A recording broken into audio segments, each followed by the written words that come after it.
Hello everyone and welcome back. For those that are new here, my name is Elenia and this is Soft Skill Atelier, where I teach you all the skills you need to bring your fashion ideas to life, from concept to completion. In this tutorial, I'm going to show you how to add a yoke on the back of your pants. This is part 3 of the series Everything Pants Finishings. In the first one, I showed you how to sew pants pockets, and in the second one, I showed you how to sew in a zipper fly. If you want to make your own pants, this series is very helpful to get you guided through all the steps of making pants. So follow along and also make sure you watch out for the 2 final parts on how to sew back pockets and how to add the waistband. You might wonder what a yoke is and why it even exists. Adding a yoke is a way of getting rid of the classical darts on the back of your pants, but still keeping the 3-dimensionality of the darts. If you want to have a more workwear aesthetic in your pants, the darts need to go because that's what makes them look like suit pants.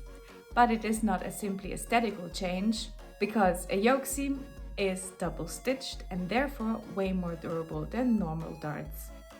So without any further ado, let's dive right into it to make the yoke happen. So let's do it.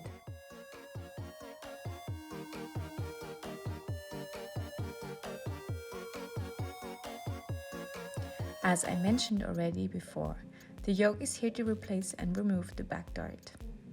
So here is my back pants pattern with 1 dart. The first thing I do, I draw a line the way I want the yoke to end up looking. If you're not sure what I'm talking about, just grab your jeans and check out the back. Most classical denim do have extra pieces of fabric right below the waistband on the back part of the pants. The line I'm drawing needs to hit the lowest point of the dart. On the side seam, the line should start in a 90-degree angle and then turn into a slight curve and hit the dart point. Towards the center back and the crotch seam, the yoke will get the lowest and ends up a bit more steep. After I'm finished, I take the transparent paper and lay it over the pattern piece. Secure it with a bit of tape on the table and make sure the paper does not move when I don't want it to move. I cut off the paper and start tracing the first part of the yoke. I trace all the lines from the outside part to the yoke, including the dart leg, but only one of them. Then I release the tape and move the pattern so that the dart leg I just have drawn is lining up with the other dart leg on the opposite side. From there, I continue drawing the second part of the yoke. After finishing the second part, I add the seam allowance on all 4 sides of the pattern.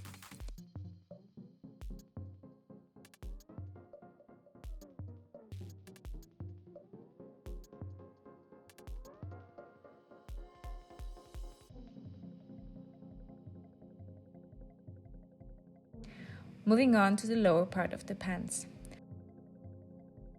Once again, I'm using my transparent paper.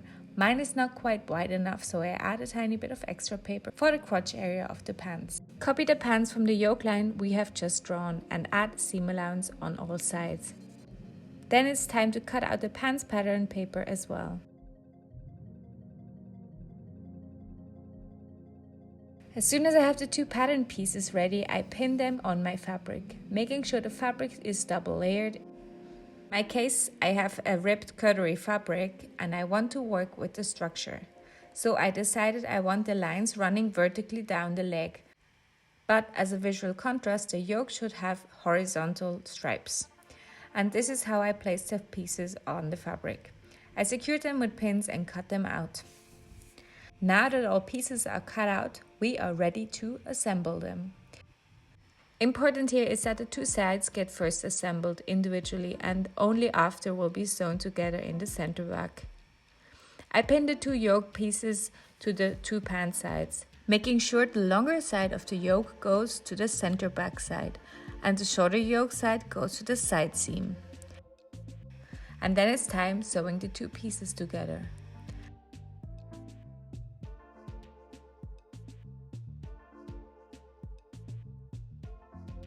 After having both sides sewn together, I add 2 top stitches on the pretty side to make it more durable and add the typical denim aesthetic.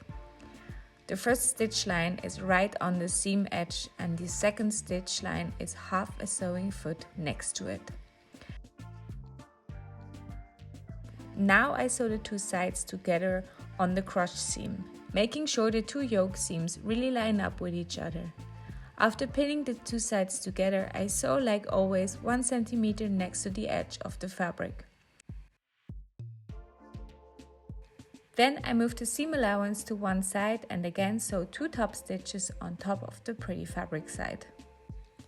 Sewing top stitches in a curve can be a bit tricky.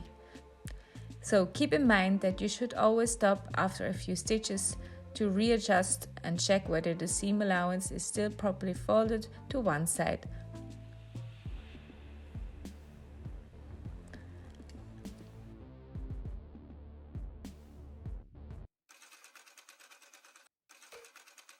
After finishing sewing the 2 top stitches, you're done. And that's how you add a yoke to the back of some trousers. In the next tutorial, I will explain how to make some back pockets. So make sure you stick around and subscribe to my channel. Thanks for watching and I see you soon. Bye!